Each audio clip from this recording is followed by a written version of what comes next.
Stupid cats. Yeah, if you show your cat, you'll probably get more likes. I don't know. He's an ugly cat. If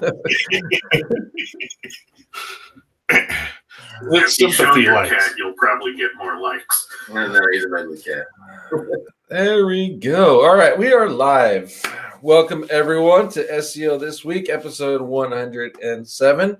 If you don't know me, I am a handsome fellow. My name is Clint Butler. I run Digitaleer, and I'm the head of SEO for Over the Top SEO. I am accompanied by Ted Kabitis. He is the creator of Cora. SEOtoollab.com. If you don't know what that is, it's a great software we use for correlations on page and off page, as well as helping our optimization stuff go. So I'd like to welcome Ted. Again, the invitation is out.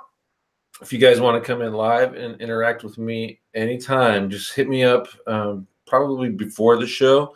Would be best. Find me on Skype, clint.a.butler on Skype, and ask me for a link, and I'll have you can come on live and we can chat it up. Makes for a better show anyway. How you doing this week, Ted? Doing pretty good. Doing lots of new leaderboards. Got a lot of great feedback on our channel trailer. So people definitely like it. It's not performing great as a paid trailer, so we're probably going to do a take two. So keep an eye out for that. Yeah, I think it was a good one, but you kind of have to know some of the context behind it. It spoke well to our audience, but outside of our little corner of the industry, I think the references were lost. Yeah, but we're on the right path. You don't know if it doesn't work unless you try it out. So, yep, I think it was good. With that, so just to tell you guys what's going on today, I have 6 articles. 2 are crazy short. One, will help us out a little bit with sales, and then some link stuff and some SEO strategy, topic cluster stuff, which is basically silos. So we're going to go over those, and then I'm going to go into some link building tools, more directly into how to do the audit. Like, you screwed up. Now, what tools you can use to figure that out, which to get rid of and which to keep, and also kind of use those exact tools as well for competition analysis. The purpose of doing it that way is because tomorrow on SEO Fight Club, we're going to talk about link building. We're going to do it from a 1,000-meter view, though. I'm not going to teach you the way that I build links. I will, give you some ideas and some methods that I use, but I won't say the specifics of how to do it because they work in my niches and they may not work in yours. And I can guarantee you some of the stuff that works in some of my niches will get your local sites penalized. So with that, we're just going to, it's going to be broad, and then we'll talk to Ted and Kyle about some of their testing, and then future tests that we have planned to see, what can we use for link automation primarily to help you boost your rankings in a safe way. And I'll be more than willing to talk about this, but the rest of that will be the 1,000-meter view and things that you can test out for yourself and try. But if you don't know how to do a link recovery, you don't want to start testing with link building unless you have a test site, and a lot of people just don't have those. So or if they do, it's probably like they're a small affiliate site and stuff like that. So you want to be able to recover that stuff at the same time. So deep breath. With that, let me share my screen.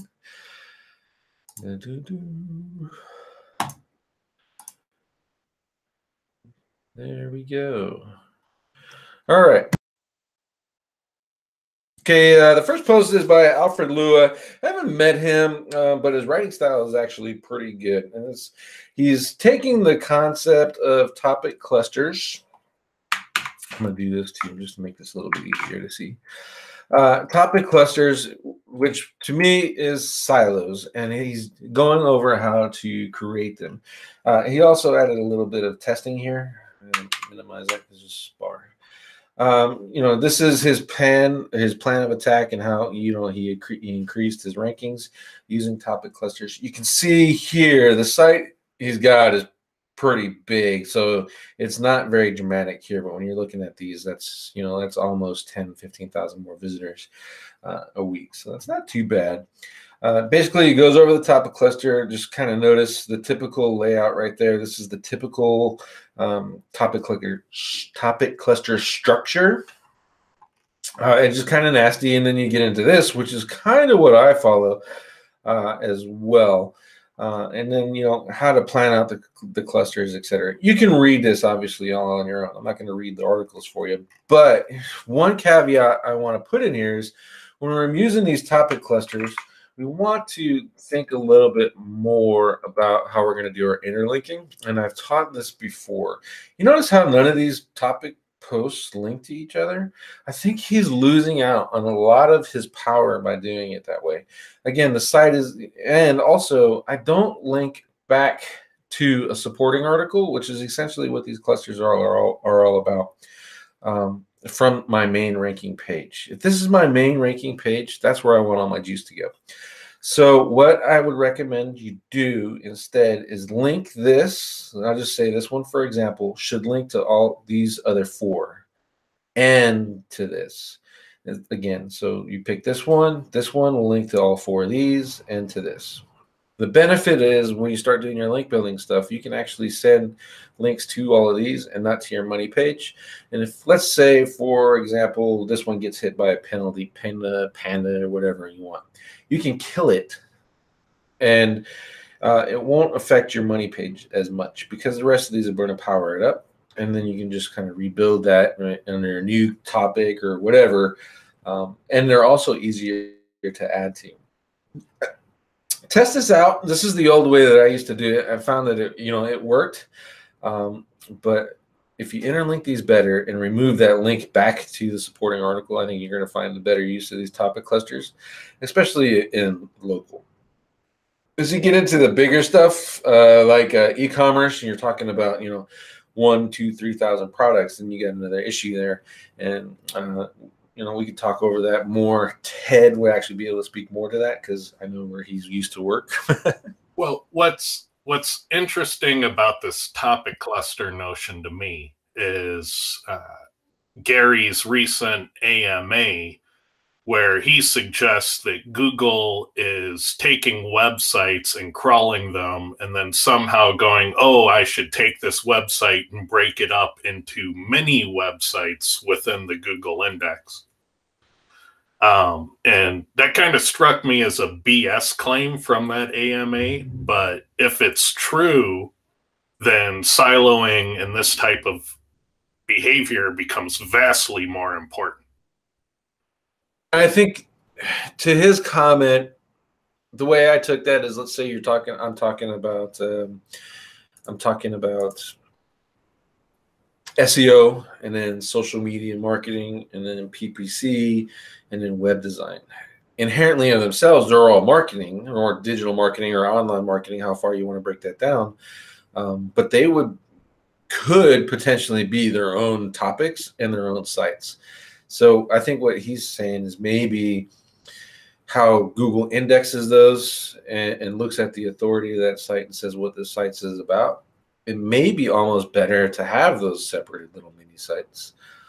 Yeah, and that makes sense. Like we see things ranking differently for very large scale websites, like AARP is that retirement organization. But if you search for games, you'll see, the AARP games page ranking all by itself. And so, yeah, there is some evidence that this might be happening. So it's interesting. The question is, where does it stop? Like, how fine grain will it go into segmenting, clusters on the Google side? Yeah. Also, you have to figure out for your market and your keyword at which point is there, I've just built too many. I've kind of wasted my time, as it were. So for local, it just depends on the keyword. I've built just 4 pages and it was fine. Others I've built 10, and then when you build that 11th and 12th, it doesn't do anything anymore. So that's another question too, is how. All right, I'm gonna leave that up because I saw a question in here or a statement that I wanted to address later. Next one is built visible. This is pretty good how to get Fraggles using search links. Fraggles, if you don't know, and this stupid little word is jump links. So if you're you're building, you have your post here, and then you have these subheadings. You can actually in your schema, you can create site links out of those using the hashtag. So that that hashtag fragment. And they called it Fraggles because we're SEOs and we can't name anything the same. We got to change it up.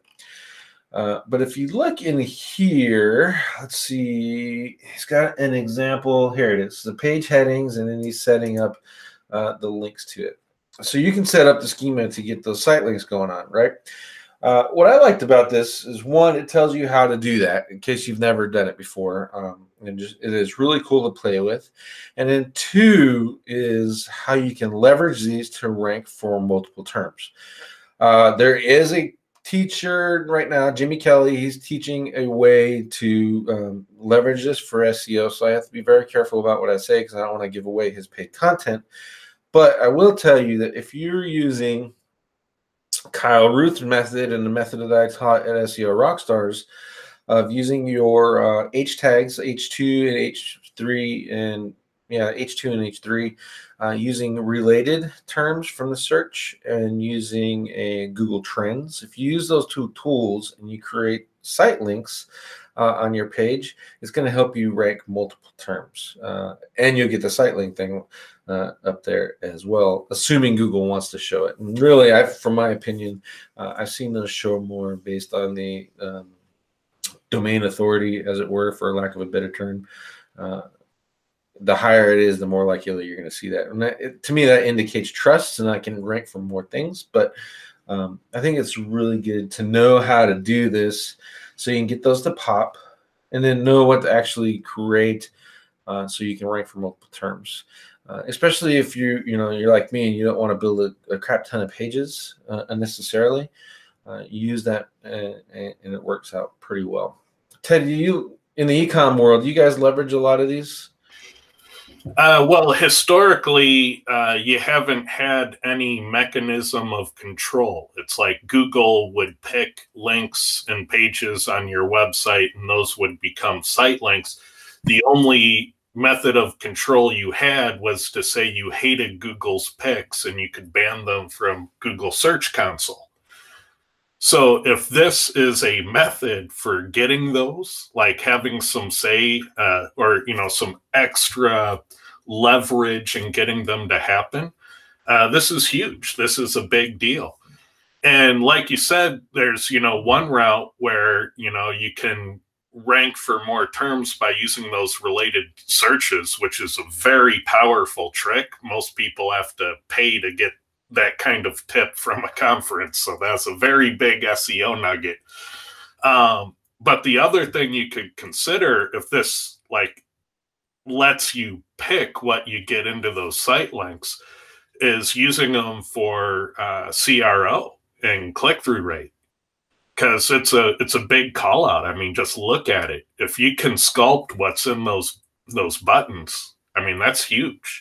Yeah, when you're doing Google AdWords, you have those site links option as well, and you can mess around with those and play with that to do the CTR stuff, which is a good thought. I've tested this on the live versions of sites, by the way, and you can pick a little better now if your schema is right and you use the information that's on here. But if your schema is right, table of contents and all that and stuff is in place, you can actually get those to pop as you want them, not as how it used to be, like as Google wanted them. So I think it's pretty cool.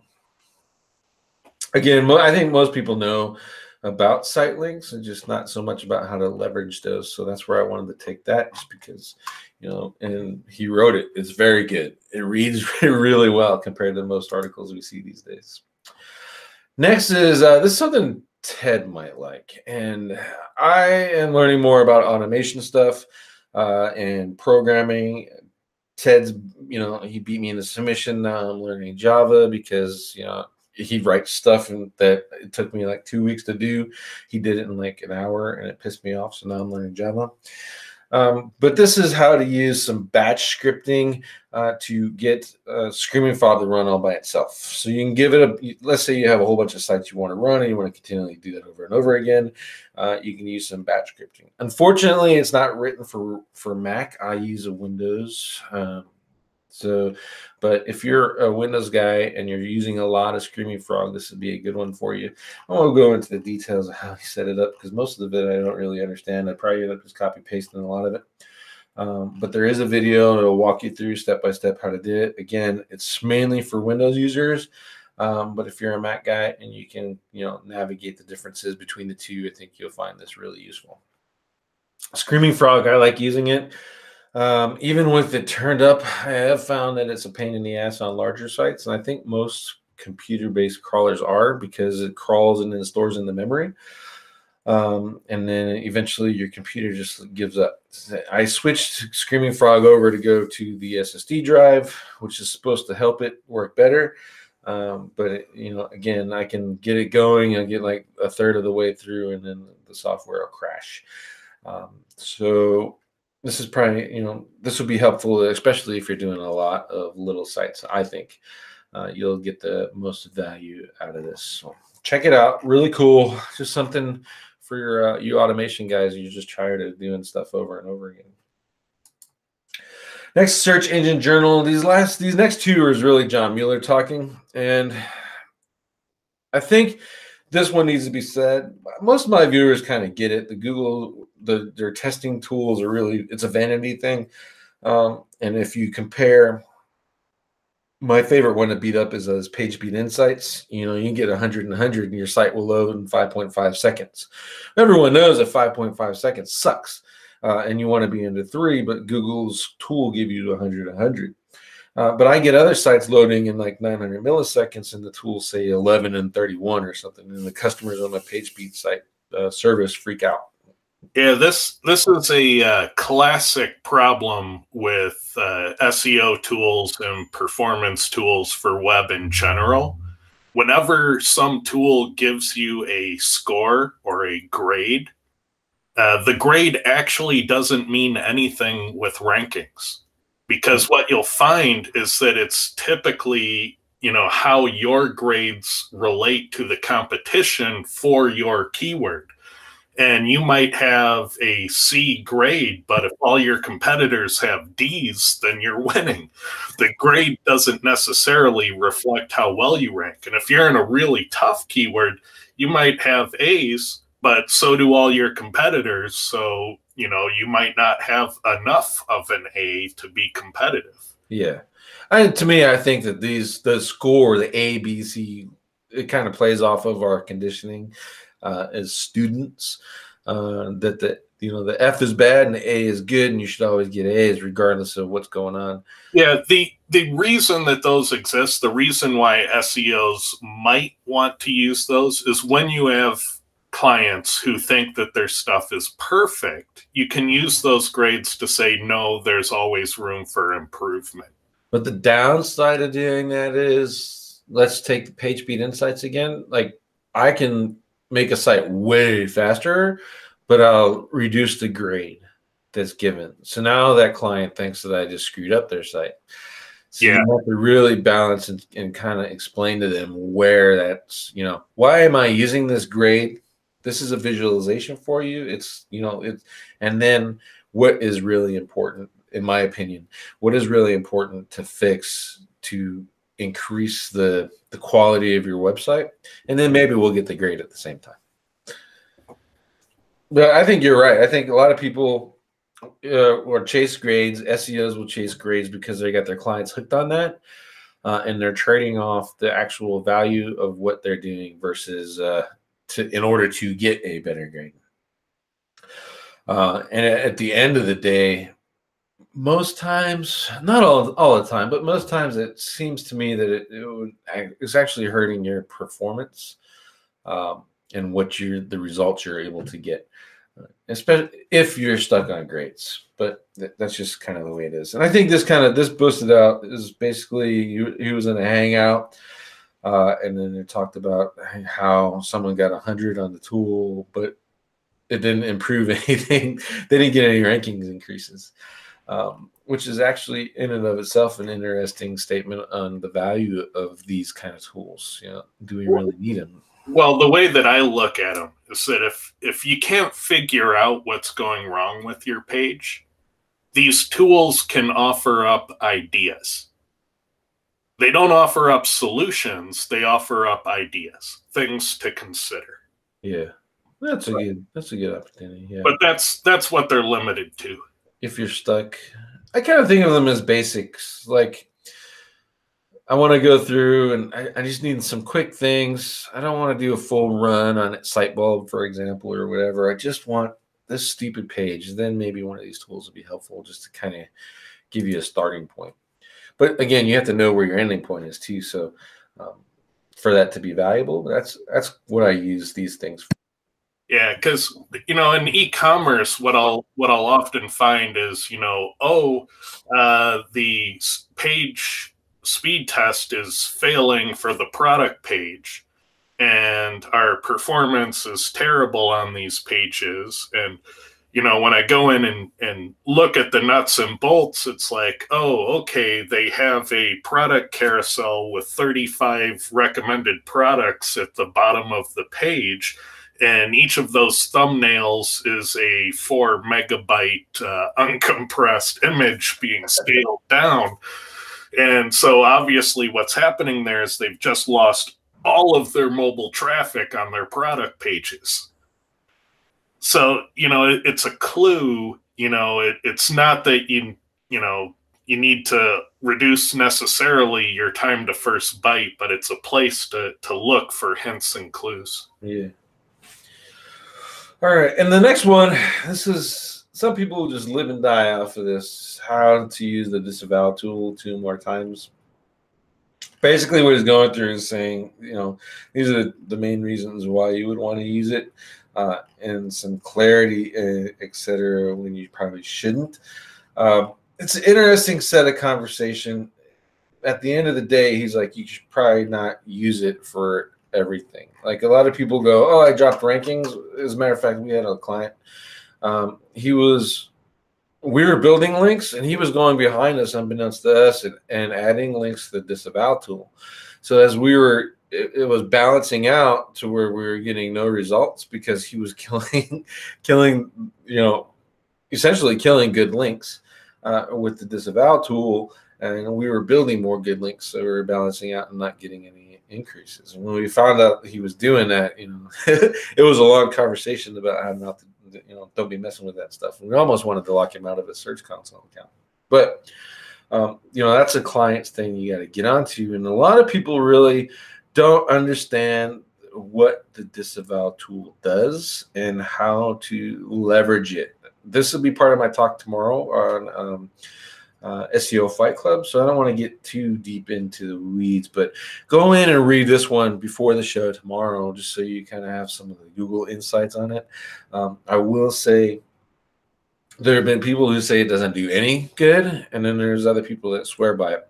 I'm kind of in the mixed bag. I think there's a time and place to use this, and a good way to leverage it in order to clean up some stuff right off the bat and get some good results for your clients if you're using the right tools.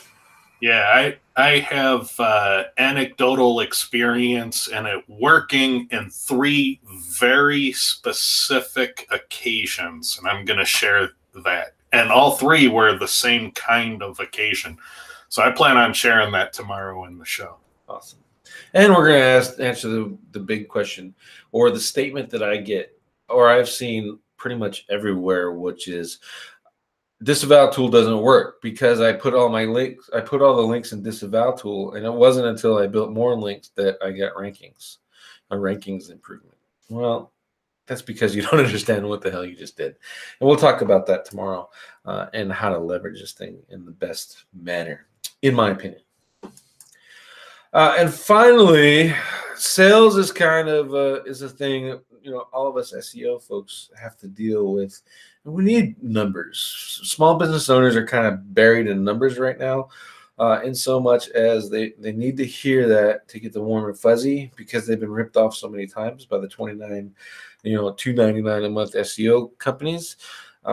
So this post actually did a nice correlation or um, curation of SEO statistics that I think you're going to find really useful and to add to your sales pitches. I'd copy them word for word. 1 through 16 is right here. Then you scroll down underneath this mobile stuff, and then the rest are there. And this is really, really good stuff that you can build into your proposals and etc. They did a great job of putting that together. I would go ahead and cite these guys if you're going to, as part of your references in your proposals, so that you just kind of help people gather some more thought process.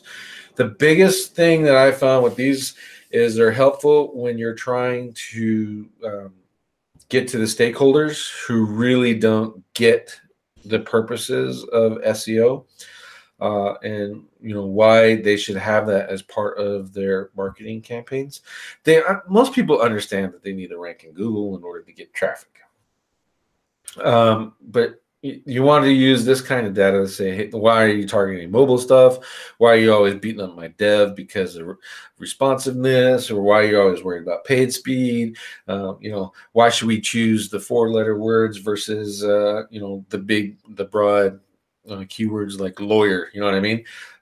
So this is the kind of information I think is really cool to help you fight that stuff, especially right off at the beginning. What's so awesome about this in particular is that right now I know that there are a bunch of SEOs in your audience who are looking at this going, this isn't SEO. I hate this crap. And I look at this too. I hate this crap. I hate sales. I hate doing that work.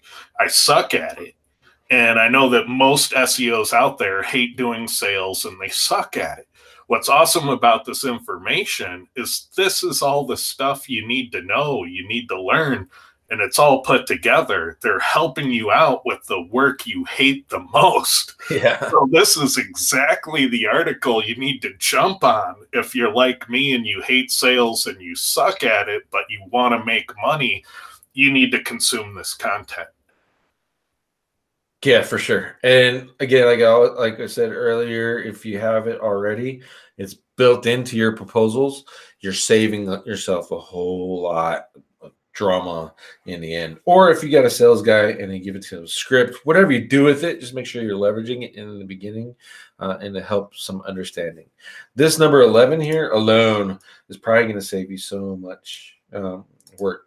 You're talking about how many of you guys know the clients come to you with some impossible terms? Like, I don't care how much money you spend, it's going to take you forever to rank for it and be competitive for it. And you probably might not do. But the long tail words actually, you add those up and they do better than those, and they probably convert better too. Yeah, my nemesis from the past, because I was in e-commerce for a long time with a large online retailer. So I did all kinds of product and category terms. And I did really, really well. But I just could never break into yoga pants. I couldn't get that keyword. So, yeah, there's my white whale. Everybody knows it now. Yoga pants. I don't know. I put yoga pants on, I'll break out. Does that count? All right. So that's the last one. There's a question real quick. Can you drop the link to the article? There's a link to my website, the page for this episode. All the articles are listed on that page. Okay, so let's get into tools. And the reason, again, when I started us off, just to let you guys know, we're going to talk about link building. It's going to be really big on SEO this week, just because that's my focus this year is link building. And we're also and SEO Fight Club is going to get really big on testing different ways to build links. We're also kind of brainstorming some ways to test the value of a link. And then maybe once we hammer that out, I'll set up some test sites, a couple test sites, and we'll just wait and watch the algorithm change and see if we can find out if Penguin is filtering some versions of links automatically. And we're also looking at testing anchor text variation percentages. So that's going to be really exciting. But to do that, you guys need to know how to or what to use in order to audit your links.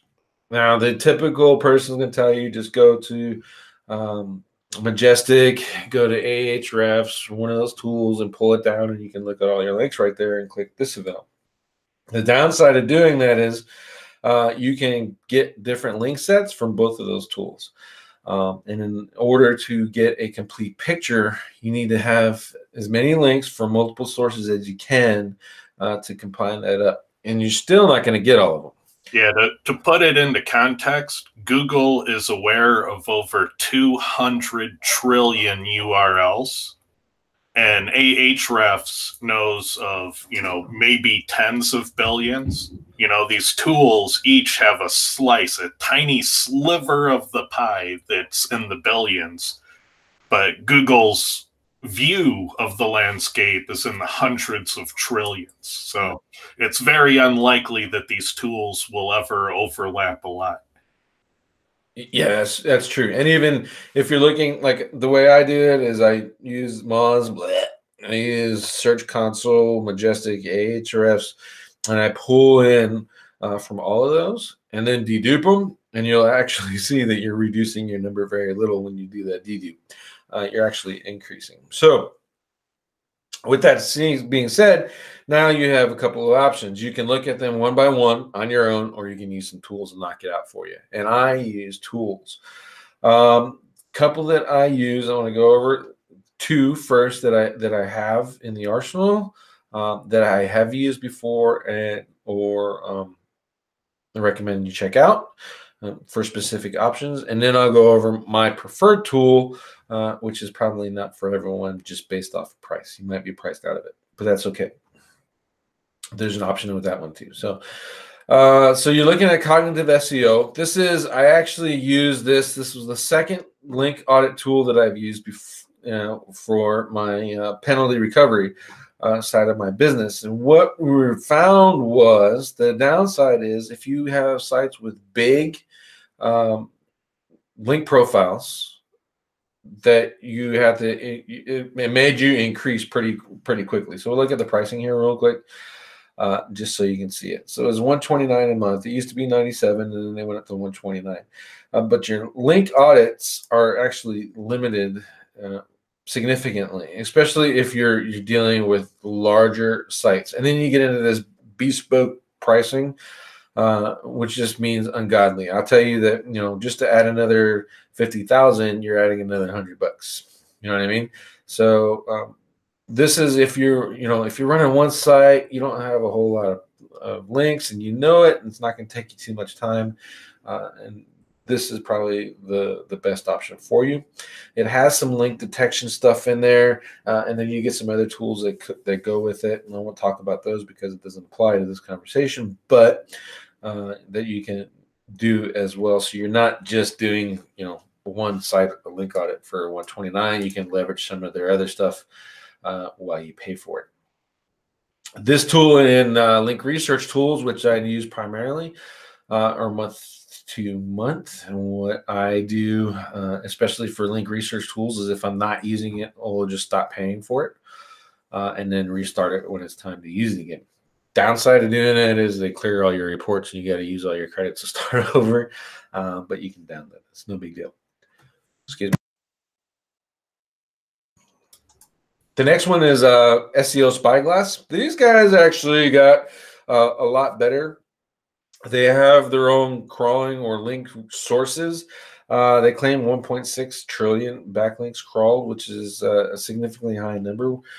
Wow, that's huge. It didn't used to be that big. Yeah, honestly, to me, what I think they're doing is they're kind of pulling in from all the other ones. I don't see. I've never seen any evidence that they have their own bot running around beyond their software and their users, and now that's getting sent back to everyone else. So it'd be interesting to see how they're pulling that off. That said, this is a software.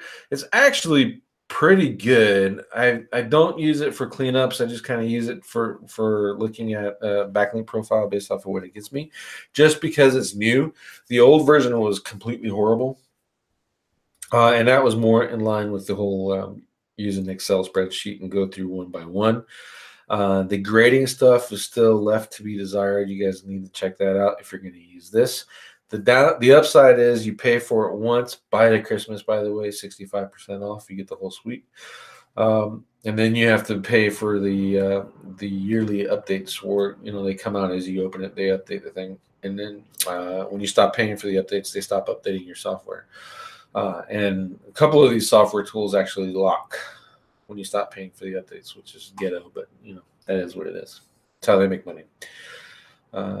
But this is a good one, especially if you have a smaller site. You don't want to pay for a monthly tool. You're going to leverage this other stuff. Rank Tracker is the one that I leverage every day. So check out SEO Spyglass. Again, really don't put a whole lot of weight into what they tell you is good and a bad link, just because they're not very clear yet on how they're judging that. And then the last tool, what the hell happened here? Page updated on me. Is Link Research Tools. This is the one that I use. The reason that I say this is not for everybody is because it costs a crazy amount of money. But they do have the Detox. You see that right here is Link Detox only, or you can get the full suite.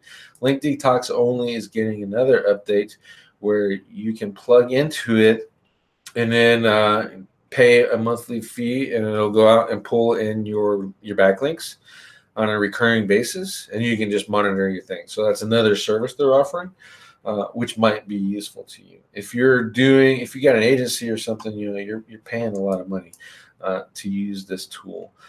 And this price here is not much less than just getting the full suite. So if you're going to pay for Link Detox to get the credits, etc., I would just go ahead and get the whole suite just to save yourself some drama. When you get in there, it's going to look a lot like this. You can see this is our agency account. And now it used to be that Link Detox was based off of credits. So, 1 to 5 credits is a site run, and then you get 50 credits a month, or 15, I think it was. And they changed it now to 18 million backlinks crawled, which is considerably better. So, if the average site you're looking at has, 3,000 or 4,000 backlinks, you can run way more links inside of your account. To me, this is hands down the best tool. Jimmy Kelly teaches it. There's a whole bunch of other people that use it. There's people that offer link detox reports on Fiverr, etc. Why they're offering them on Fiverr, I have no idea. They're worth way more than that. But you can get them, so take advantage of it if you want to. Or you can reach out to me, and I'll run them for you and build your disavow file, which you should probably learn about tomorrow before you ask me. There's a free backlink tool that's amazing, that catches a ton of stuff that all the other providers don't catch. And it's really old school.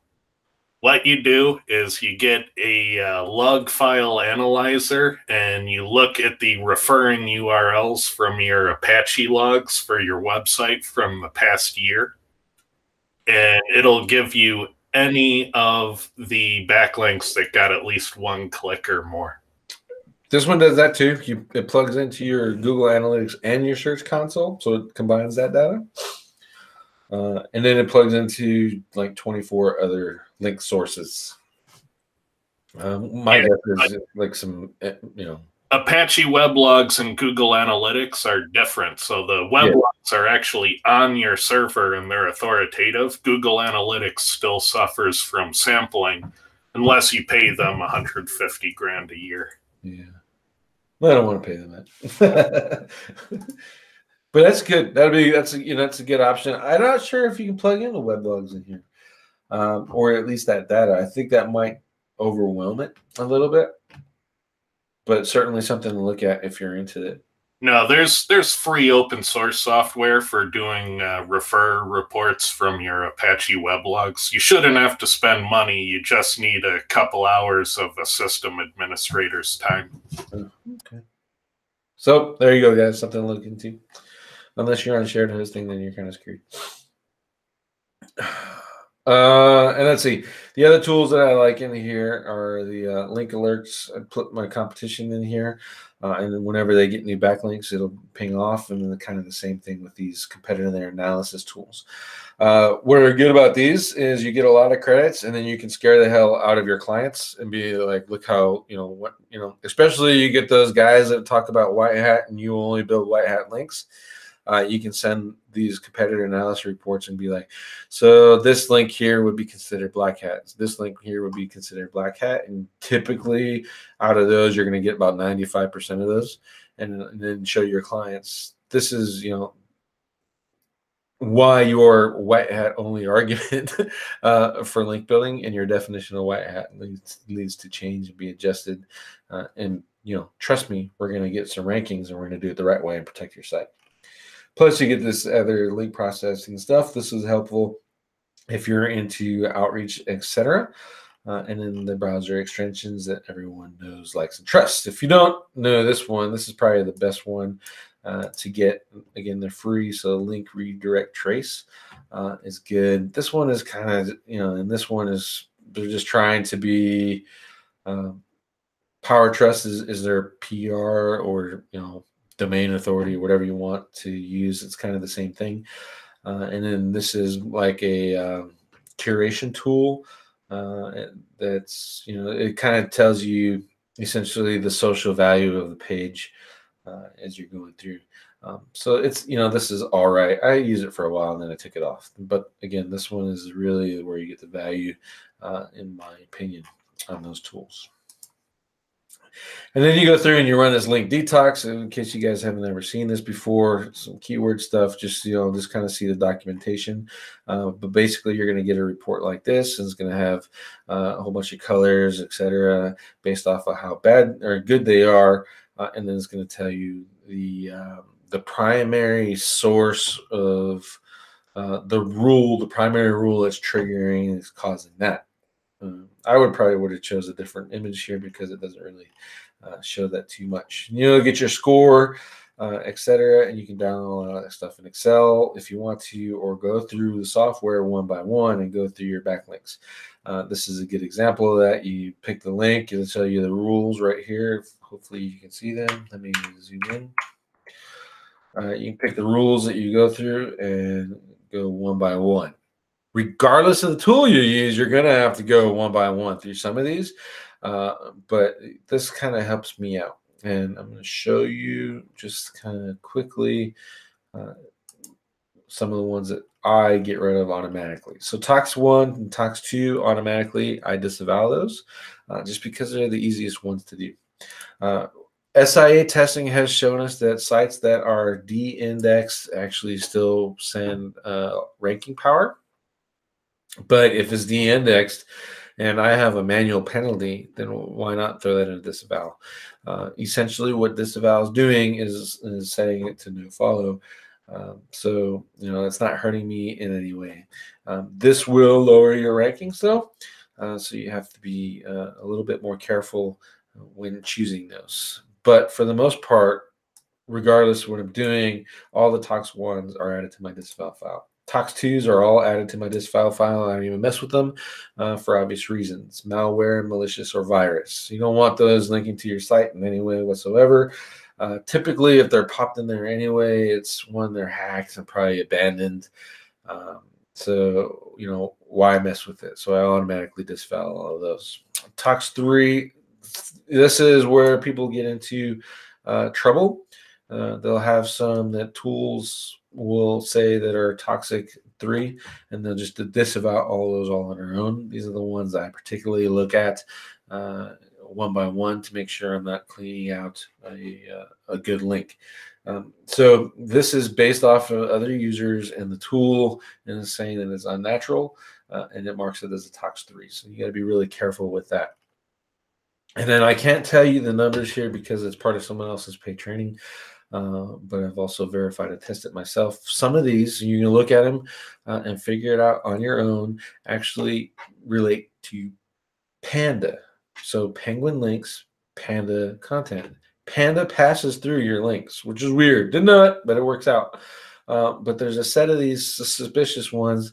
Again, you can read through these and you'll be able to figure it out that tell you which links are passing a Panda penalty through. And you can disavow those and actually see a ranking improvement as well. I have the set, but again, he's still part of his paid course, so I can't give you the whole thing, but it's really easy to just go through this page and you'll figure out the ones that are content related and be able to filter those out all by your lonesome. So that's really link research tools at its core. Again, was when we talked more about some links, link building in future episodes here at SEO This Week, and we go over a little bit more detail than link types tomorrow at SEO Fight Club. I think this will be a useful tool for you to have in your arsenal, or for your agency, or finding someone that's using that so you can kind of pull out and know where that data is coming from, especially when you're creating stuff. Yeah, or if you just need it, as needed. You might not need it year round, but that one time you get a manual penalty for suspicious linking, get it for a month. Yeah. Yeah, that's how when I first started, that's what I was doing. Obviously now we're paying for it almost continuously, but we have the sites to do that, and I'm using some of the other alert features that make sense for that. But just go in there, make your list, the site you want to, the site you're gonna do the link detox for. Do find all your competitors you want to pull all those backlinks for. And maybe you want to do some of the link outreach stuff and use those tools. Now that you know what the tool does, make all your lists, buy it for a month, go in there, run all your reports, and then cancel. And that's how I was doing it before. And it's smarter to do it that way. Once a quarter, go in there and maybe do it again, or every 6 months if you want to. I was doing it every 6 months. All right, so let me get into questions. Ted, do you have any other insights about this? Why read through here? No, I think this episode has some amazing content. I want to go back and read that sales one. That's a pain point for me. Yeah, I'm sales. I suck at sales, so how I've closed the clients that I have, and be amazed. So let's see. Got some compliments on the LSI episode. That was great. Even I learned some stuff. So if you haven't seen that, go check it out over at SEO Fight Club. Episode, what was it, 4, 5? Yeah, episode 4. 5 is tomorrow. Okay. Let's see. Question from Lewis. I have a site that is 6 months old. The site lands in position 60 for its keywords, then drops out of the index completely for a couple days, then come back. This loops for months. Why? One thing to look is at your meta description. Does it match the summary text and the search result? And if not, then Google is picking the snippet that's appearing. So you may need to tune your meta description and regain control of that. I have seen it when Google picks the snippet, they'll A/B test between different snippets on the page, and you'll see your website, if you're ranking near the top, you'll go up 3 places, down 3 places, up 3 places. Seems to change almost daily. And that changes with that snippet. But if you're further down, if you're in position 40, it can manifest as in the search results, out of the search results, in the search results. And so when you said that, I was like, oh, geez, he's not in control of his meta description. Tune it for relevance. Yeah. And maybe some links. I would try Ted's thing first to make sure it gets pinned in there. I've seen that too. It's frustrating as hell, but you gotta just keep on with stay the course. So do the meta descriptions like Ted said, and I think you might see something good. Yokushin SEO page has a bunch of ranking keywords stuck on 4 to 5 pages. What if I create dedicated pages for each keyword and interlink from main page to the dedicated one? I think he's talking about silos there, and you should be optimizing one page for each keyword anyway. Um, the the idea of ranking for multiple pages or multiple pages for multiple keywords is great, and it sounds wonderful because we all hate doing work. As one of the downsides of SEOs is we're one, we want to automate everything, and two, we want to do as minimal work possible to get the amount of rankings. But at some point in time, you're just going to hurt yourself if you're trying to create one page that ranks for a whole bunch of things. And I don't know if you ever heard the saying, it's better to be great at one thing than to be good at a lot of things, because then you're probably useless for those a lot of things. And in my opinion, SEO kind of works that way. If you're about a whole bunch of things, you're not about one specific thing. And Google is better at answering questions about one specific thing.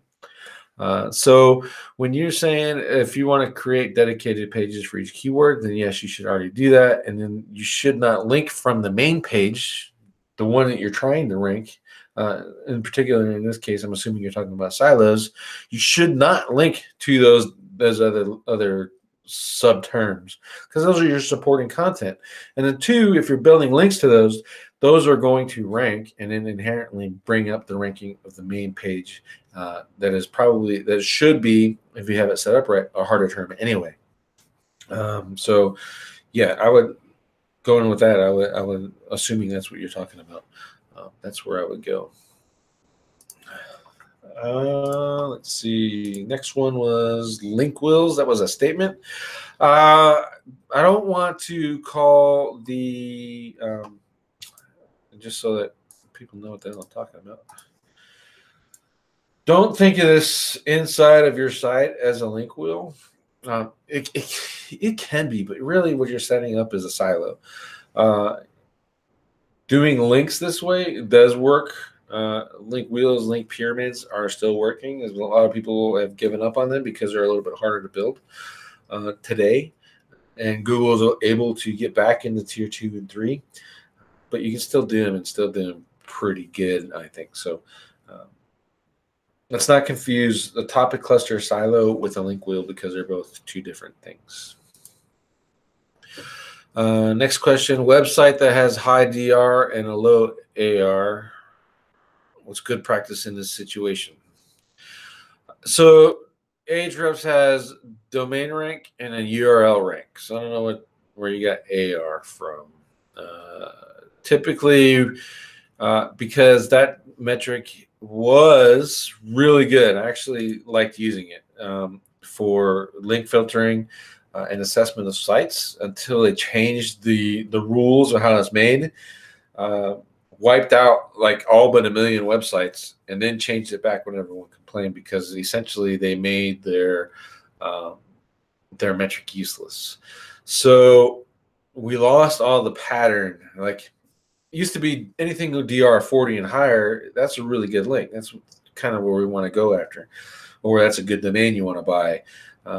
But now, since we don't really know the value anymore because they changed that metric around when they did, I don't even follow it. It's another vanity metric, in my opinion. All of them are. But I can't even use that to filter anymore. I had to go back to Majestic until we figure out what is the best DR and UR when we're doing our link assessments. Ted, you mess around with Ahrefs in that manner? Well, we see it in the Cora data a lot. So I look at these primary indexing scores that these different services have in the data. And what they tend to tell me is that in general, these scores tend to correlate with rankings in Google, which implies that these services have a critical mass of data in order to understand what performs in Google search results. And this tends to be true for keywords and websites that are targeting, specific volumes and specific parts of the search results. you can get sufficiently long tail where all of these websites have no data and you lose any insights. So it tends to be the more medium and high competition terms, you get reliable answers. And the more long tail you get, the more sketchy the data gets. Yeah. Hopefully that answered that question. Nadan Bada. His question or her question is there any penalty from hosting 3 to 4 accounts on the same shared hosting? Is interlinking between them and no?